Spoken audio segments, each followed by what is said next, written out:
sell it to them.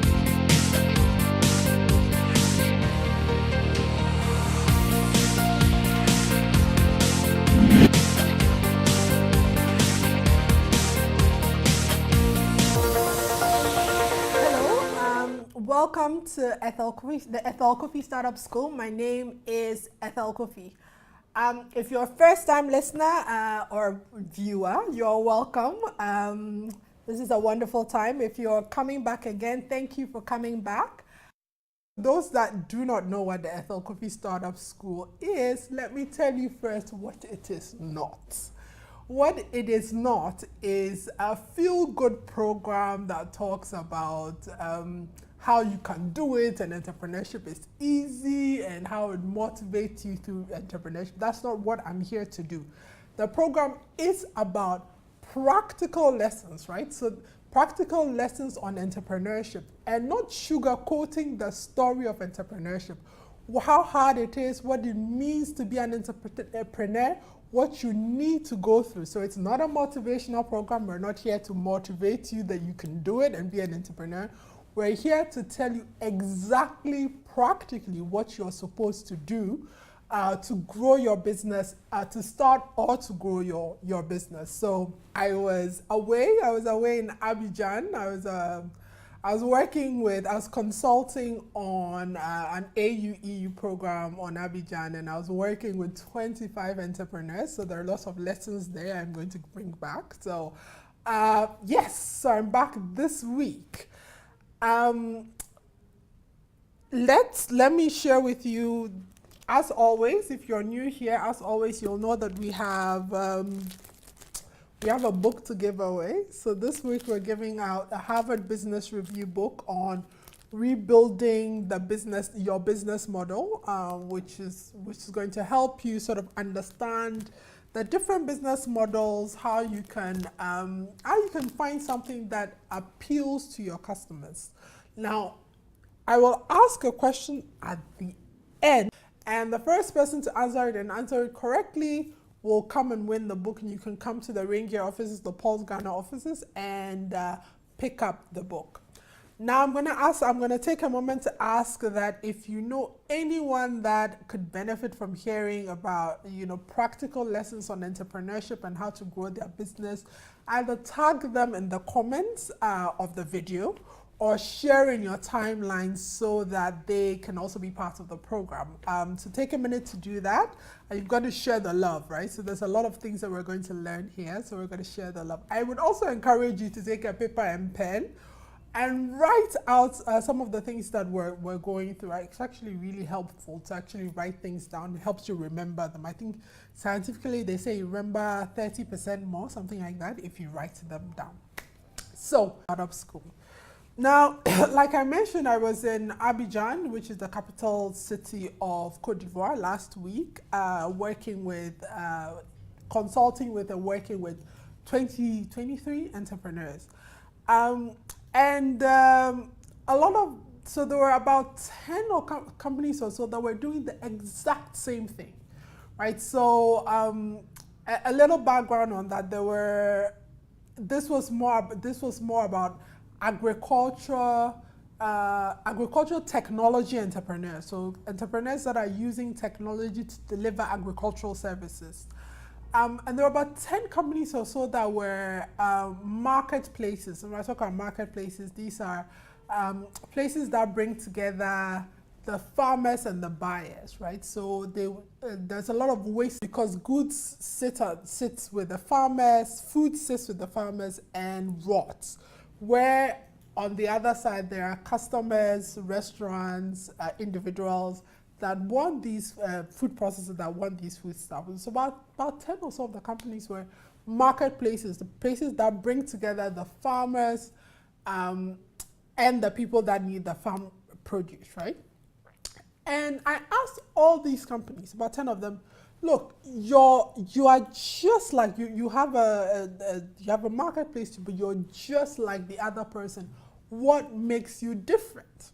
And I realized that even though these companies were, most of them were actually doing, was doing quite well, had their business model set up, A lot of the companies struggle to answer the question, what makes you, why should I buy one product over the other? So I thought to bring that lesson back actually to this week and to our lesson. So that's one thing about, just how do you define what your unique value proposition is, right? So that's what we're going to talk about this week. We're going to talk about creating your unique value proposition, making sure that if you're even within 10, 20, 50 people that do exactly what you're doing, you are still able to stand out so that you can be very clear how you're different and why people should buy from you. So I'm going to read this a little bit because the definition of the value proposition is a bit academic. So the value proposition does a few things. It's a very clear statement, right? So where, well, in whatever writing it is for your client, it explains how your product solves the customer's problems or improves their situation, which is relevant, right? How it also clearly states how you deliver specific benefits.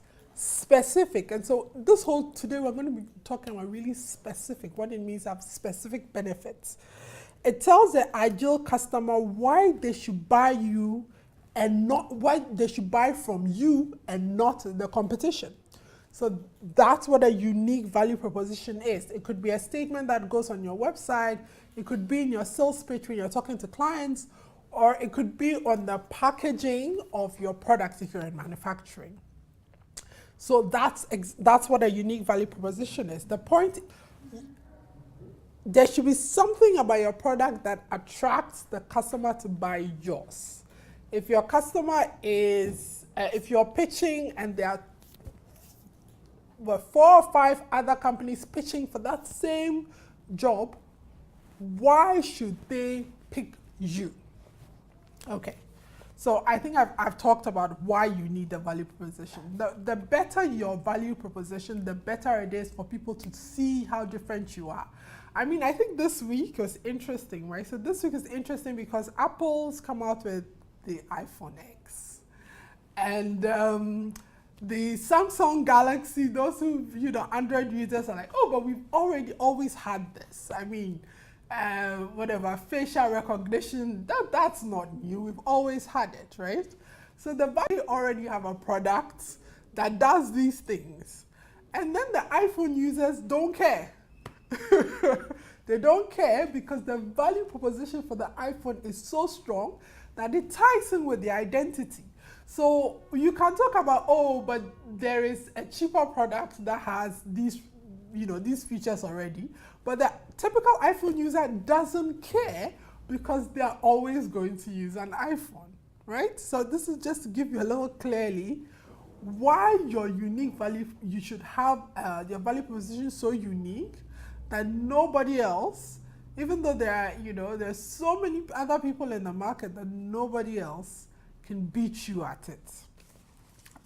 Okay, so the first one we talked about why it is not, right? It is not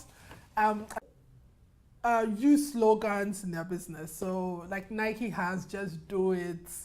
There's MTN has everywhere you go. That's fine.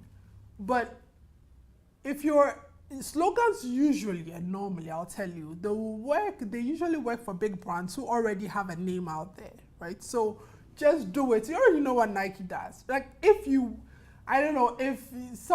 there's a company you've never heard of, you don't know what they do, and they just do it, and you look at the products like, what is this?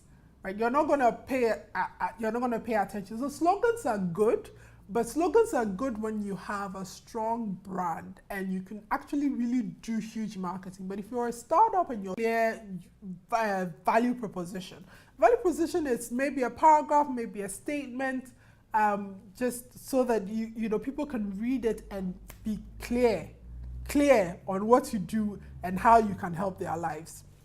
So the first and the second thing is your value proposition must identify the customer benefits, right? So getting very, very specific and leaving little to the imagination. like really specific, like we create professional looking websites in 10 minutes. Like, even if you are dumb, right? Like that makes sense to you, right? We create for you, or we help you create professional looking websites in 10 minutes. Or for my company, Ethel Technology, on useless technology. This is a fact, right? It's clear in a way where immediately people are like, okay, I get how, I get the benefit for me. 3, you have to also link the benefits to your value, right? So it must describe what your customer gets for the product. Sometimes we entrepreneurs get bogged down with features, right? So the feature of my system is it has, I don't know, overnight automated processing. So what, right? To the customer. Or I have a system that allows you to do report, that enables reporting across a business. That's fine. But for the person you're selling to, what's the tell if my sales, I'm not hitting my sales targets, and I can immediately make a change so that I can hit my sales targets. Or if I get my report in a timely manner, I can look good to my boss. It's a very relevant thing, right? So you have to write your unique value proposition in a way that it hits home to the person you're trying to sell to. If you're selling to corporate, it's a little bit difficult because there are 4 or 5 people in the sales. And to be honest, you can have different unique value propositions that appeal to different sort of groups of people. Some companies have that. There might be different sort of target markets for your product. It's just that unique value proposition will be written out for the different sort of groups. And then said this, right? Differentiate and position yourself, which is, why is your product better than your competition in a notable way, right? You can, like, we do it faster. We can, if you're a delivery service or you are an e-commerce platform, that's like the agriculture of the marketplaces where you can actually go. And so one of the companies that I worked with had a marketplace, e-commerce platform that enables sort of cooperative groups of farmers to immediately put the products that they have on it, right? And they work with the farmers to do that.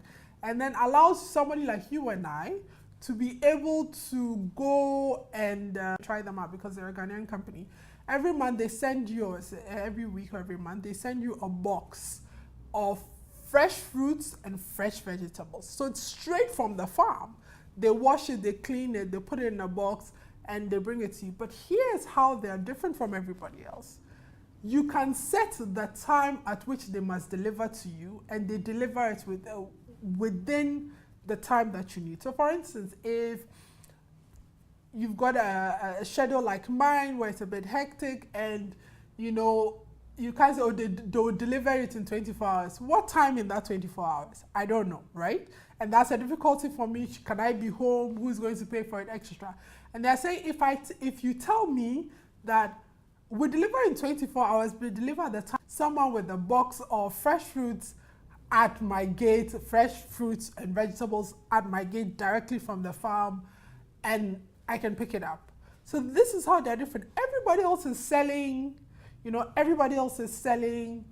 fresh fruit delivery to your door. But it's not only fast delivery, but delivery at the time that you want it, right?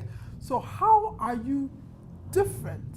How are you different? For my company like Ethel, how we're different, we strategically work with you for us to understand where you're going as a business, so that everything we build for you meets a business need. It doesn't become a white elephant. If you're from Ghana and if you're a Ghanaian listening, you know about the SNIT saga and our 72 million of software that doesn't work, right?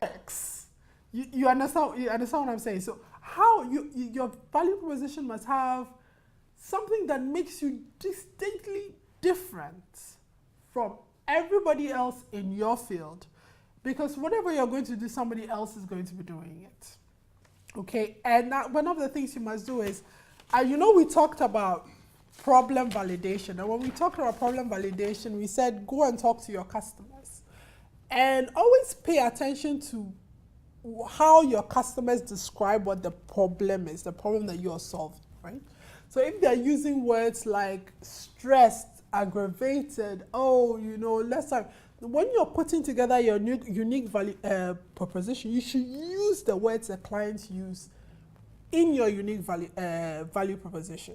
You must, so that they know you understand. Back to using the example of the delivery service of the fresh vegetables and fruits. It could be your customer says, well, I'm a really busy person.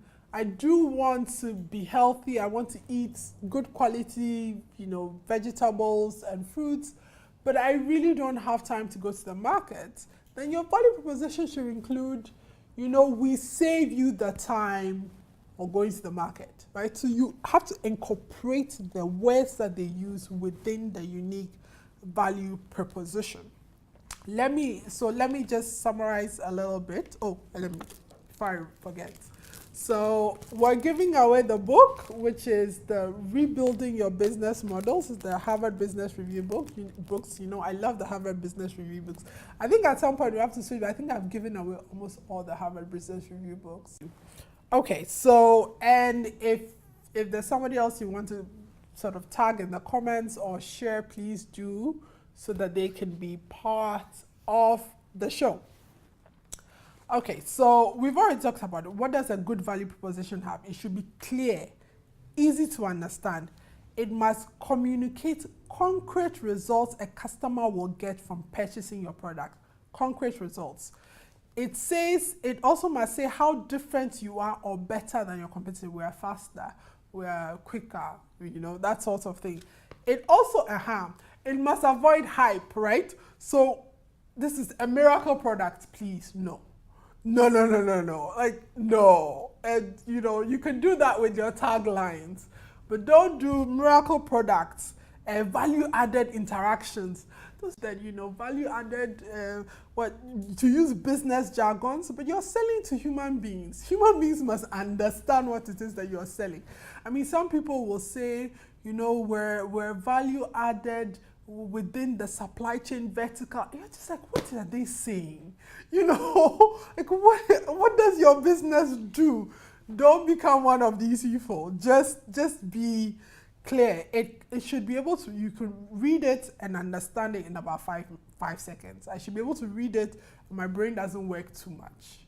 Right? So there's a different, again, I have to be clear, there's a different thing around sort of branding and taglines versus unique value proposition. Because unique value proposition is when you are in a sales meeting or when you're on your website, it must so clear that when somebody sees it, they know. That's very different from like your brand documents and your taglines and things like that, which is meant to sort of bring curiosity and draw people to the product, right? So those are very different.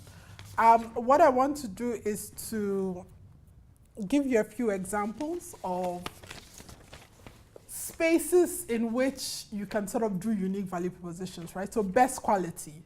So where the best quality, the quality of your product is better than anybody. That's possibly where your unique value proposition is. Or best value for money, right? So, and best value for money is not necessarily always about cheap product, but it's best value per the amount of money you're paying, right? So it could be that, where you could be the cheapest, it be that we're the most expensive in the market, but what you get for it is higher. So value for money, right?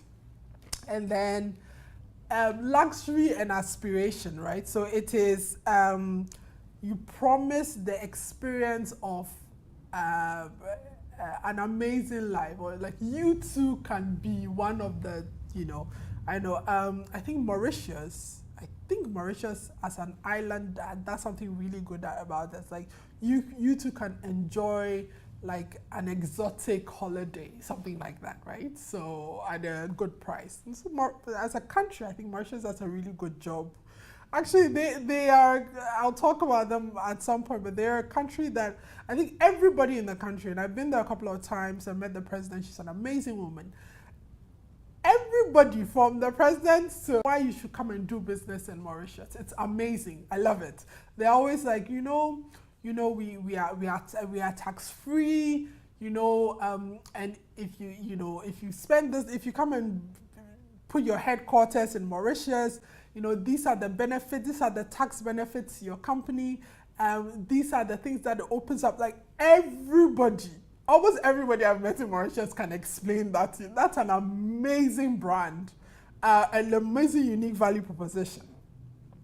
And then it is, and either you are a must-have, right? So you're for, we're a critical aspect of what you do. Like for instance, maybe your tax, right? You're a must-have. You provide tax services.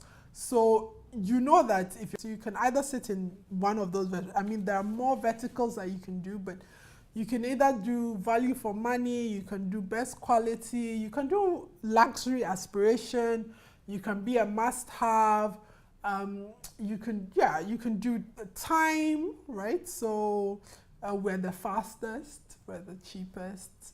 Those are all, but you also have to be very specific. You are the fastest, like how fast are you, right? So, a panther is fast, right? It's a panther. It's one of the fastest animals. It's fast, but Usain Bolt is also fast. So, how fast are you? Things like that. Just be very clear. So let me give you examples of companies that I think do a really good job with their value proposition. I've gone to a couple of websites and I've seen there's a company built for developers. Simple. If you're a developer, you get it, right? If you're a developer and you're building an e-commerce platform or whatever for your clients, and you need to integrate with payments, when you go to that website and you see it, they are built it specifically for developers. Simple, right? Or Dollar Shave, which is a shaving thing. It's a US company. Say a great shave for a few dollars. Great shave for a few dollars. Like simple. I mean, really, that they've right there. When you see right there, you know what they're offering you. Or there's one which is an accounting system, which I find really, really good. It's like small business accounts. If you're not an accountant and you're struggling with accounting, you're a small business, all that's right there, right? Right there, you have everything that you need. So we've gone through how to put together, create a unique value proposition, why you need a unique value proposition so that immediately somebody sees your product, talks to you, that they know immediately what you're offering and how you're different. It should not be a tagline, it should not be a just do it, it should not be a really vague, it should not be vague, it should be very, very clear. You should be very clear about your benefits. I'm going through quite quickly. You should be very clear about your benefits and you should link the benefits to real value. So if you have 10 features on your website, if you have 10 features, person that's buying it, I don't know, you could, if you're selling soap, is it like softer skin? I don't know, you know what I mean. So like real value to the people. And then you must differentiate and position yourself. So how are you different from your competitors? Why should people buy you? So there's a lot of noise, sorry. Why should people buy you over the other person? Okay, so brilliant. So we're going back to the book. I'm trying to figure out what questions to ask. Actually, what I will do is, for the entrepreneurs in the list, I want you to craft over the next maybe 5 minutes, I want you to craft your unique value proposition. Put it in there. And I think that makes more sense than asking a more sort of generic question. So I want you to craft a unique value proposition. Write it out. Maybe a paragraph about, it's about a paragraph so that describe exactly what you do, how you're different, and why we should buy from. Who knows, I might even buy your product. So anybody wants to reach out to me, I've had a number of emails this week. Since I was away last week, I had quite a couple of emails. So if you want to contact me, it's contact@ethelcofie.com, or you can find me on Facebook, Ethel D. Cofie, or you can find me on Instagram and Twitter @EthelCofie. Or you can go to my website, www.ethelcofie.com. Birthday, I actually put together a 10-week free entrepreneurial course. It's an email course. You get an email each week. I'm only doing it to the end of the week. So I've set up all these emails every day. Once a week, you get an email with like content. So I'm going to turn it off on Friday. So if that's something that's interesting to you, go to www.ethelcofie.com or blog.ethelcofie.com. There will be a pop-up that will ask you, so if you know what a pop-up is, there'll be a pop-up on your screen. Don't do it on your mobile phone because it won't pop up on your mobile phone. Actually, like, open your desktop and then sign up, just putting your name and your details, and you'll immediately get a confirmation. And every week, so I've set it up so it's automatic, so I don't have to worry about it. This is my gift to you on my birthday. Every week, based on just the content that I put. So enjoy yourself. And I will see you next week. And have a great week. And thank you for being part of the Ethel Cofie Startup School.